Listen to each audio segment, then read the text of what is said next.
Es una familia michoacana. La mayor parte de los hombres murieron durante la revolución. Mi abuelo, que era un poco así la figura eh, que unía a la familia, tenía un ranchito en Tangancícuaro, lo vendió, vendió la cosecha, dejó a mi abuela y a sus dos hijas con una mano adelante y otra atrás, como se dice en Brasil, y se fue a la revolución con 500 hombres armados y montados, y 15 días después la ahorcaron. Bueno, lo fusilaron, lo ahorcaron, en fin. No fue una intervención muy bien sucedida. Entonces, la familia, el ranchito de mi abuelo colindaba con una de las tierras de los Cárdenas. Y el general se llevó a la familia a Zamora, después se la llevó a Morelia, después se la trajo a la Ciudad de México. Y mi madre se fue, le dio un empleo en Petróleos Mexicanos, a mi tía en Relaciones Exteriores, y así salieron un poco adelante, ¿no? Mi padre murió antes de que yo naciera. Entonces una familia michoacana, zamorana, clase media, media rural. Mi abuelo era ranchero y nada más hijo único, sobrino único, nieto único. ¿En dónde vivían en la Ciudad de México? En la Roma, en la Roma, en la Nápoles, cambiando con cierta frecuencia de lugar, casas rentadas, departamentos rentados. Roma, Nápoles, básicamente.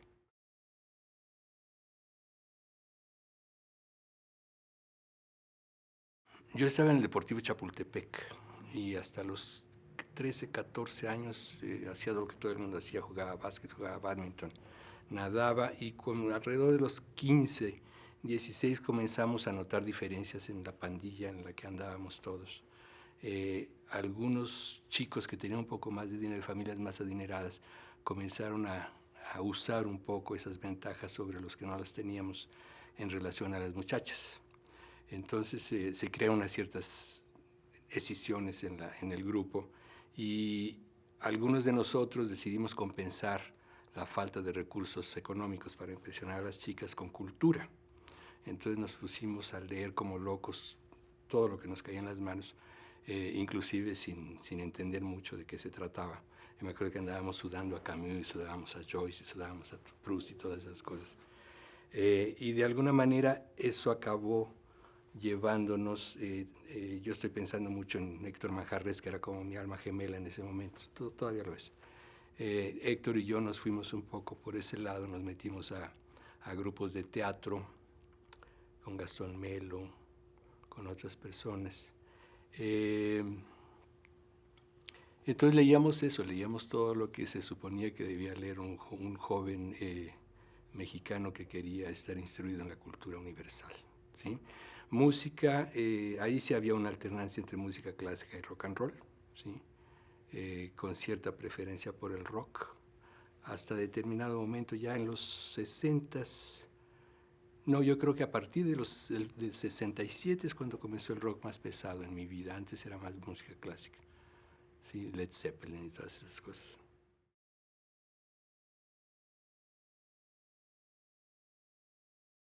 Yo viví en la Nápoles, ahí cerquita de la fuente y de la terraza de aquellos cabarets que ya no existen, que no sé si los habrás conocido. Y abajo de la fuente había un restaurante, un bar-restaurante, donde las chicas que bailaban, que eran modelos y que hacían los números, bajaban a tomarse un café. Y ahí se juntaba un grupito de gente que había sido o había estado cerca de las juventudes comunistas, ¿no? Eh, Carlos Pereira, Fito Rebolledo, y yo era más joven que ellos, platicaba, me sentaba, los oía, pero nunca me metí a la militancia definitivamente.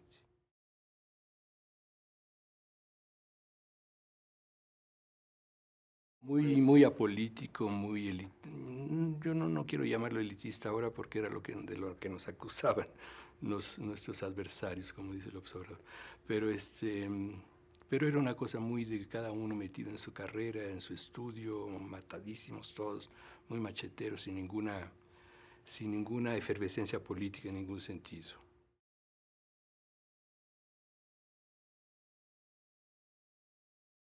Le llamaban maestría, pero no era, en realidad era una licenciatura, pero como para hacer historia no necesitas licencia de nadie. Necesitas ser maestro en determinadas técnicas, le llamaban maestría, pero salíamos de la prepa directo para esa maestría, el título era de maestría.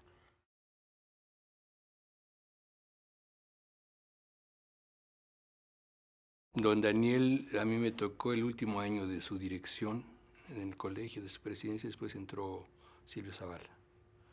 Estaba Silvio Zavala, estaba José Miranda, un español muy notable, José Gauss, que fue mi director de tesis de maestría. Luis González.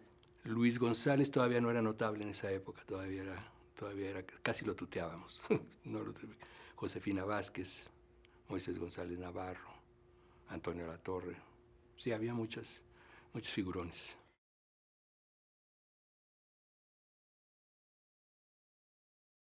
Mira, como te dije, tengo memorias muy vagas de esos momentos. Yo me acuerdo del auditorio lleno, estábamos en Guanajuato 125, un edificio que después se cayó durante el sismo. Me acuerdo del auditorio lleno, me acuerdo que comenzamos a discutir lo que estaba pasando, nos indignamos de una manera muy civil, si tú quieres, tipo sociedad civil, nos indignamos por lo que estaba pasando. Decidimos que teníamos que discutirlo, que el colegio no podía, los alumnos del colegio no podíamos estar ausentes de eso. Algunos profesores también comenzaron a reunirse para conversar, Josefina, Manrique, Jorge Alberto, que también estaba en el colegio, Blanquel, que después murió. Y de ahí la cosa fue creciendo hasta que comenzamos a tener pequeñas asambleas y a organizar contingentes para asistir a las manifestaciones. La del rector fue la principal, ¿no? La manifestación que el rector convocó porque pues había ese halo de institucionalidad y de legalidad democrática que nos animó a meternos, y muchos profesores del colegio que eran reacios a cualquier participación en política lo toleraron por lo menos, ¿no? Entonces el ambiente era un poco más de indignación que de cualquier tendencia política dentro del colegio,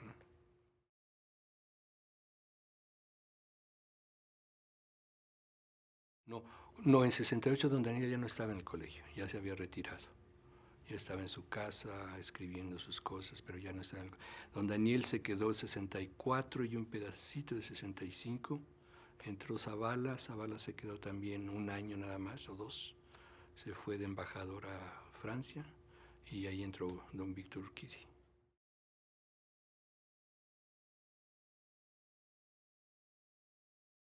Sí, tuvimos dos parejas de representantes. Una de ellas era Julio Volvinic y Miguel Ángel, alguien que era, en fin, una persona, un muchacho del norte que se daba economía, que después me parece que es alto funcionario de Pemex, de Petróleos Mexicanos. Eran Julio y Miguel Ángel, y la otra pareja éramos Jorge Aguilar Mora y yo. Entonces nos turnábamos en las sesiones del consejo. Una sesión iban ellos dos, las otras íbamos nosotros dos, hasta que cayeron en el bote. Julio, Miguel Ángel se zafó. Julio sí lo agarraron cuando tomaron Ciudad Universitaria.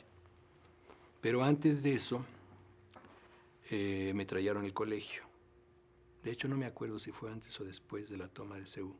Es una cosa que es fácil de checar en los periódicos.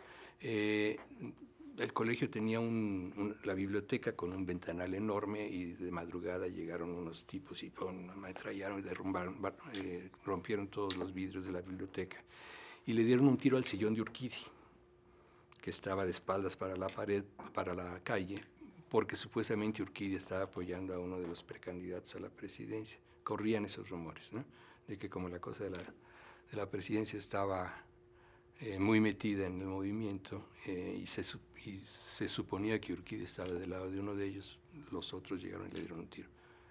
Y yo llegué esa mañana sin saber de nada y me encontré con cordones y policía y todos los vidrios quebrados ahí. No, fue después de CEU, porque Julio ya estaba en la cárcel y Jorge y yo éramos los representantes. Y Urquidi me cobró 20,000 pesos. Me dice, usted y Jorge Aguilar, bueno, me deben 20,000 pesos por los vidrios de la biblioteca. Digo, bueno, a ver cuánto se los pagamos.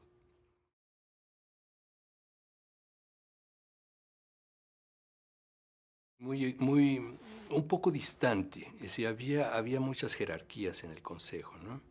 Había los líderes evidentes, había los que sin ser líderes que estaban allá en el palanque, estaban un poco articulando al resto del consejo. Había sobre todo la gente que no estaba en la UNAM tenía una participación muy restricta, ¿no? Era básicamente... ¿Incluida la de Poli? No, perdón, Poli y UNAM, ¿no? Pero Chapingo. Pero digo colegio, como el colegio, o como la Ibero, lo que mandó, como antropología, inclusive era una participación menos activa, menos militante, menos, no sé, menos dirigida, en cierto sentido, ¿no? Yo tengo la impresión de que yo por lo menos entré con una ingenuidad espantosa al movimiento, pensando que era un movimiento estudiantil y que era un movimiento por la mejoría de las condiciones de la vida democrática del país, la libertad de los presos, todo lo que tú quieras. Pero, y en el consejo lo que comenzamos a percibir, Jorge y yo, Jorge tenía una historia de militancia política de mucho tiempo en su familia, ¿no? Su hermano era representante de la Cuarta en México, el otro hermano había sido muerto en la guerrilla en Guatemala. Entonces Jorge tiene una historia de participación política muy profunda. Pero yo no tenía nada de eso, entonces yo realmente comencé a aprender mucho sobre los grupos que estaban allá adentro y los intereses partidarios que había, los intereses de algunas facciones de la izquierda y, en fin, esas cosas, ¿no? Un ambiente muy bonito en otros sentidos, ¿no? De mucha camaradería. No había pleitos ni disputas dentro del consejo que pudieras marcarlas así como una cosa a resaltar. Y después del consejo íbamos al colegio a dar informes sobre lo que había pasado en cada asamblea, ¿no? En el colegio sí la cosa comenzó a dividirse. A partir de cierto momento, los profesores que habían estado apoyando el movimiento, después de que me trajeron al colegio, comenzaron a pedir la retirada del colegio del movimiento, ¿no? Es decir, que ya párenle, ya estuvo bien, vamos a volver a las clases porque la cosa está poniendo fea. Y nosotros, en fin, continuamos con eso. Pero las autoridades muy bien, en ningún momento amenazaron con nada, ni prohibieron, ni nada de eso, ¿no?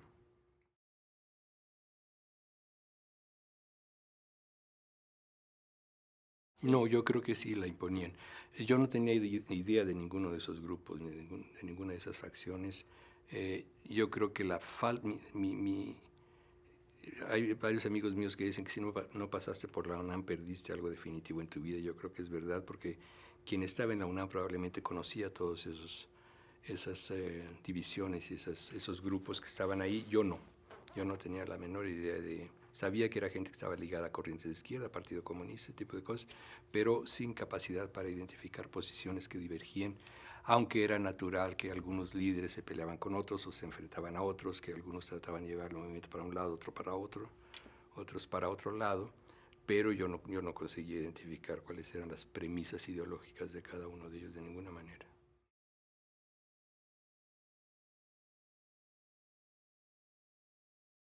Yo creo que era básicamente radicalizar o no el movimiento, es decir, qué tipo de acciones llevar a cabo, para dónde llevar a las brigadas, para dónde llevar a los chavos de la prepa, de las vocacionales, calmados o no calmados. Yo creo que era básicamente eso, ¿no? De lo que yo recuerdo.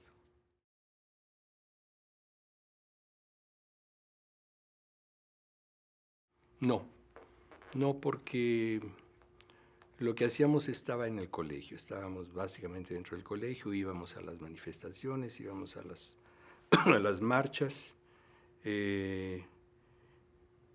Alguna vez nos pusimos a perseguir tanques por la Ciudad de México un poco para ver para dónde iban y nos divertíamos mucho con eso, preguntarle a la gente, ¿vio un tanque pasar por aquí? Sí, se fueron por allá. Pero no, volantear no, brigada tampoco.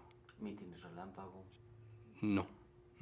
Algunas gentes del colegio sí lo hicieron, pero muy poco.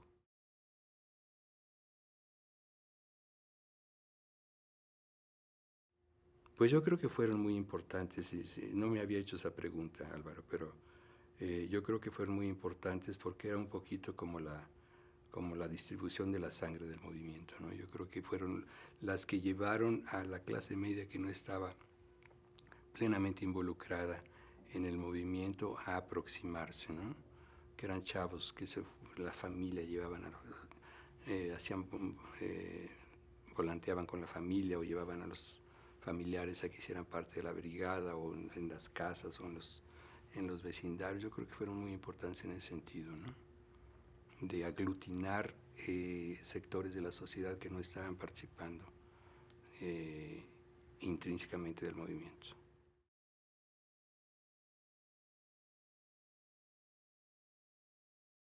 Sí, y ahí fue cuando comencé yo un poco a darme cuenta de mi inocencia con relación a qué tipo de proceso estaba aconteciendo en México, ¿no? Yo me quedé un poco en el Zócalo en la noche de las tanquetas, en la noche que salieron los tanques de Palacio Nacional, pero no me quedé hasta el momento en que salieron. Ellos salieron de madrugada para desalojar la plancha del Zócalo. Pero ahí es cuando las cosas comenzaron a tomar un cariz efectivamente diferente y sí hubo esa sensación. Inclusive yo creo que ahí también coincidió con la idea con un cierto retroceso de la gente del colegio, ¿no? Cuando comenzaron a ver que la cuestión ya no era nada más manifestaciones pacíficas y esa cosa bonita, y comenzó ya a haber un poco de recelo. Pero sí hubo un poco ese proceso. Yo me acuerdo mucho de la explanada de la universidad llena de gente y Luis González daba con la guitarra y Escudero cantando. Muy bonito. Estábamos en 68 con todo el mundo, con Berkeley, con Suecia, con París, ¿no? Estábamos igual.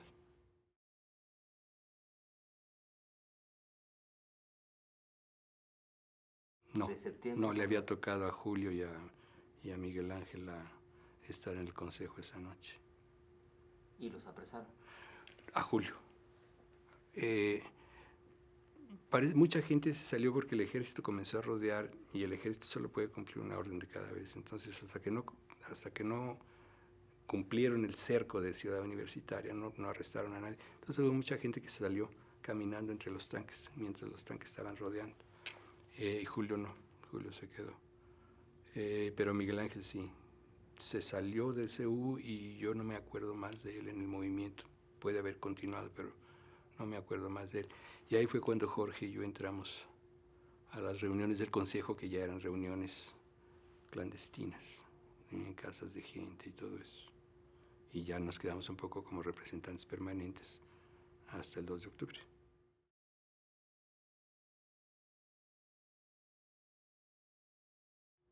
Sí, salimos del colegio, inclusive varios, éramos unos 8 o 10 de nosotros. Y era un mitin muy poco interesante en realidad, y era una cosa que, en fin, ya estaba todo un poco medio ya divagando sobre las cosas. Era claro que el movimiento ya no tenía la fuerza que había tenido antes, que ya estaba había muchas fuerzas centrífugas, ¿no? Queriendo que las cosas ya, vamos a regresar. Y claro, pues es el momento para descabellar, ¿no? Para descabezar.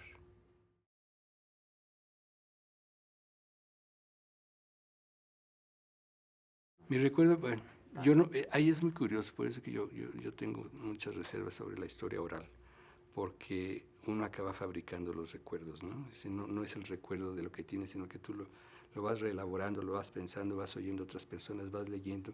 Entonces el recuerdo que tienes es un recuerdo que ya está compuesto por millares de cosas que no son tu experiencia directa, ¿no? Es una composición, es un collage.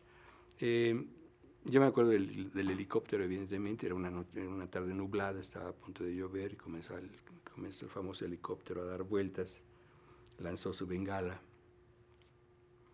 y de repente nos volteamos para atrás, entró el ejército corriendo por la vocacional, y en ese momento todos se echaron a correr, una especie de catástrofe griega, cada uno para un lado, cada uno para el otro. Yo me fui en dirección al Chihuahua y me di la vuelta a la derecha y me quedé atrás entre el Chihuahua y las ruinas. esos pedacitos de ruinas arqueológicas que hay ahí. Ahí comenzó el tiro, ahí se todo el tiroteo. Y hubo un momento en que ya no pudimos seguir más y nos echamos todos al suelo. Y entonces llegaron tropas y nos rodearon. Y yo me acuerdo que es muy curioso porque nos echamos uno encima del otro, ¿no? Cuando comenzaron los tiros. Se echó uno en el suelo, se echó otro encima, y yo me quedé arriba de la montañita y comencé a cavar para meter. Dije, no, espérate, esto no está bien, ¿verdad? Si me tocó aquí, pues me quedo aquí, no hay como decirle, déjame entrar para que te den el tiro a ti. Me quedé ahí. Y me di la vuelta y la plaza estaba absolutamente vacía. Había algunos, lo que yo creo que eran cuerpos tirados, y lo que me llamó mucho la atención eran cisnes muertos, de los patos que andaban en los lagos de la plaza, que les había tocado un tiro o algo, los habían atropellado o alguna cosa así. Me acuerdo más de eso que de haber visto mucha gente muerta. No vi mucha gente muerta, vi 2 o 3 cuerpos caídos y las aves. Y los tipos los soldados que nos estaban, en fin, que estaban enfrente de nosotros, instalaron una ametralladora y comenzaron a disparar al Chihuahua, lo cual a mí me dio mucho miedo, porque bueno, nos estamos volviendo un blanco por causa de estos señores, ¿verdad? Y ahí terminó el primero y después vino el segundo tiroteo de madrugada, ¿no? La segunda balacera de madrugada. Yo me acuerdo, tengo 2 cosas muy marcadas. La primera es haber visto a un batallón Olimpia ser bajado el Chihuahua a culatazos. Y el tipo decía, soy batallón Olimpia, mostraba el guantecito blanco. Y los soldados, pero lo madrearon feo a culatazos al tipo, ¿no? Es decir, no había ninguna colaboración entre los 2 cuerpos. ¿Cómo No, de civil, pero con el guante blanco, de batallón Olimpia. Y la otra era un soldado muy joven que estaba con nosotros, que nos estaba medio cuidando, que estaba llorando, estaba temblando de miedo. Y unos chavos de prepa o de la vocacional muy irreverentes, muy juguetones, le dijeron, pero ¿tú por qué estás llorando? ¿Qué te pasa, güey? Si todo el tiempo matas campesinos allá en el campo. Y el muchacho dijo, sí, campesinos, sí, pero estudiantes es otra cosa. Sí, matar campesinos está bien porque son unos brutos animales, pero matar estudiantes en la Ciudad de México, porque nos habían dicho que eran tropas que habían traído de fuera de la ciudad, que eran tropas que venían del interior de la República. ¿Sí? Y después ya vino la famosa fila para los camiones, para sacarnos de la plaza. Y a nosotros, en realidad, lo que nos ayudó mucho fue que un compañero del colegio, que ya había salido del colegio, estaba trabajando en relaciones exteriores, estaba en el grupo que fue arrestado, y él mostró su credencial de relaciones y salió y le avisó al colegio y le avisó a todo el mundo que nosotros estábamos ahí, y el colegio inmediatamente se puso a trabajar para encontrar manera de sacarlo, ¿no? Avisar a las familias, ese tipo de cosas.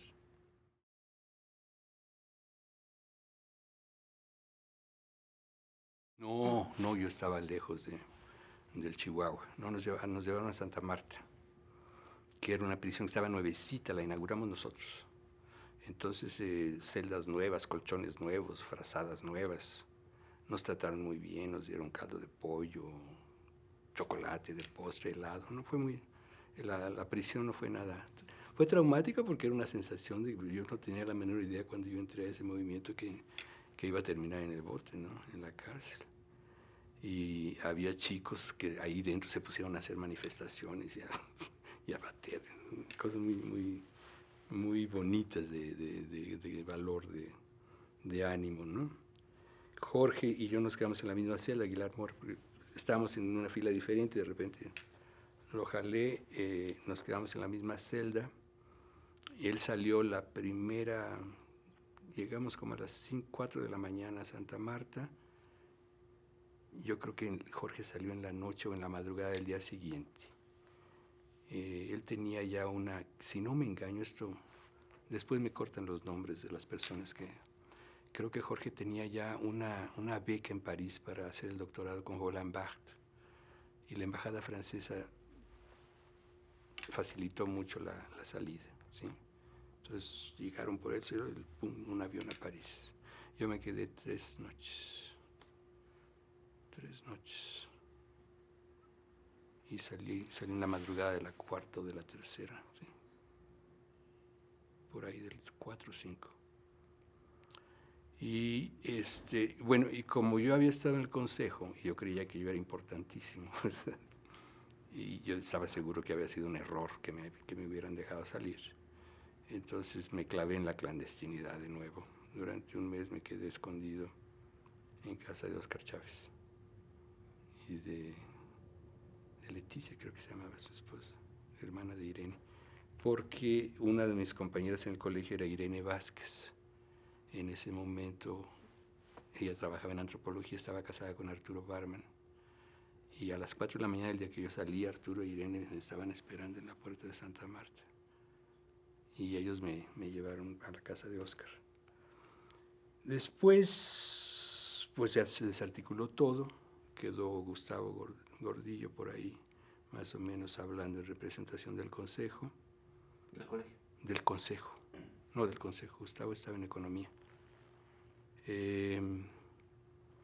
Yo me metí a trabajar a Amex, Agencia Mexicana de Noticias, que se estaba fundando por esos momentos para un poco hacer la competencia a Notimex, que se suponía que era de Echeverría. Y Amex se decía por ahí que era del Opus Dei, nunca lo supimos. Pero una credencial de periodista en ese momento era una especie de salvoconducto para cualquier cosa que pudiera pasar. Inclusive la propia idea de que mi reprisión era inminente me llevó a casarme, cosa que no habría hecho en ningún otro momento. Pero dijimos, bueno, por lo menos visitas conyugales cada 15 días o alguna cosa así. Entonces la chica con la que yo vivía, Patricia, y yo nos casamos y fue como consecuencia un poco de eso. Y Amex, pues me quedé unos 3 o 4 meses trabajando, terminé la tesis, la defendí. Mi jefe en Amex era Margulis, era Luptig, era el jefe de la redacción internacional, yo era redactor internacional. Luptig, ahí comenzó una amistad muy bonita con Luptig. Terminé la tesis, nos casamos, terminé la tesis y me fui de México en julio de 69. Me fui de México a Berkeley. Yo tenía una beca para Princeton y tenía una para el año siguiente para Oxford. Y los meses de verano, la que ya entonces era mi esposa, Patricia, tenía unos amigos que vivían en Sausalito y nos fuimos a pasar el verano allá antes de irnos a Princeton. Y era una locura aquello, ¿no? Era una maravilla. Y además una sensación de falta de peligro. Es decir, había un movimiento muy fuerte, muy alegre, muy bonito, muy combativo, muy radical, pero tú no sentías el peligro que habíamos sentido aquí en México, ¿no? Y así fue, me fui de México en 69 y vine en 74, en 94. 20 y tantos años fuera.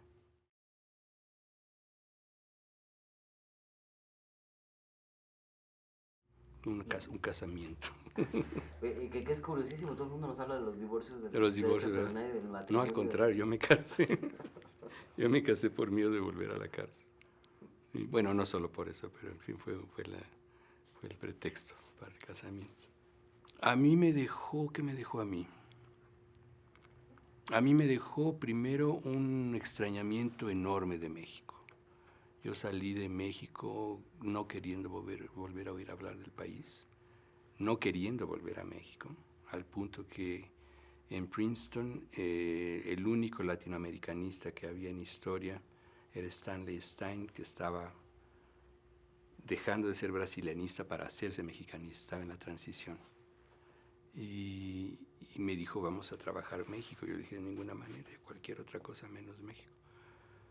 Entonces me empujó a Brasil y me fui a Brasil, me quedé 20 años allá. En Oxford yo iba a trabajar con Raymond Carr en una historia del anarquismo en México, que era una cosa que sí era un poquito más compatible con con ese extrañamiento, ¿no? Es decir, trabajar con grupos que habían estado tan perseguidos como nosotros nos sentíamos de alguna manera. Pero no llegué a Oxford, me quedé en Princeton, después me fui a Brasil. ¿Qué le dejó al país? Pues yo creo que eso todavía depende de los historiadores jóvenes que no vivieron el movimiento y que pueden tener una visión un poquito menos personal, ¿no?, de lo que fue. Yo creo que es un lugar común que es un abreaguas, ¿no?, que es un parteaguas, que es un momento de quiebra del sistema. Probablemente una gran ampliación de la ciudadanía en el sentido de participación política, de conciencia política, de conciencia de lo mal que estaba el sistema político del país. Y el resto, ¿no? Ahí viene como una cascada desde Díaz Ordaz, Echeverría, los halcones, la devaluación de López Portillo, hasta ahora.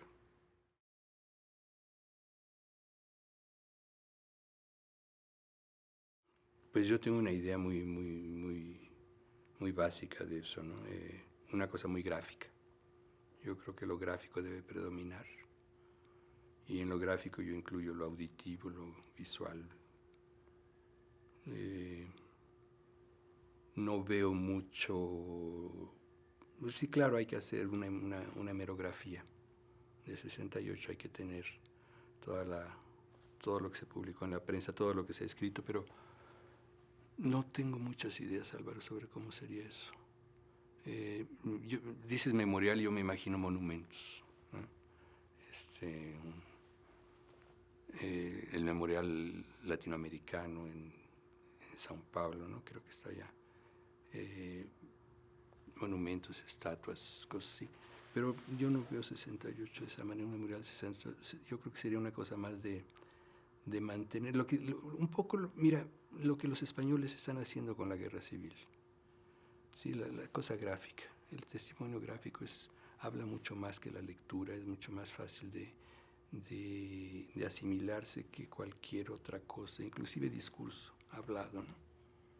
No sé si hay discursos, si tienen grabaciones de discursos de líderes, ese tipo de cosas. Pero yo lo vería más así, como una cosa más visual que nada.